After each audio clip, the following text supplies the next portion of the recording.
জামাই সেজে আমি হাজির হয়েছি, উপহার কি কি পাবো লিস্টি করেছি। জামাই সেজে আমি হাজির হয়েছি, উপহার কি কি পাবো লিস্টি করেছি। জমিয়ে খাবো আমি ইলিশ মাংস কই, খাবো আমি চেটে পুটে মিষ্টি সাথে দই।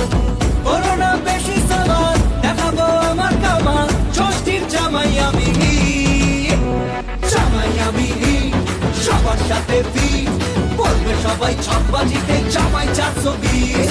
জামাই আমি সবার সাথে ফিট, বলবে সবাই ছকবাজিতে জামাই 420।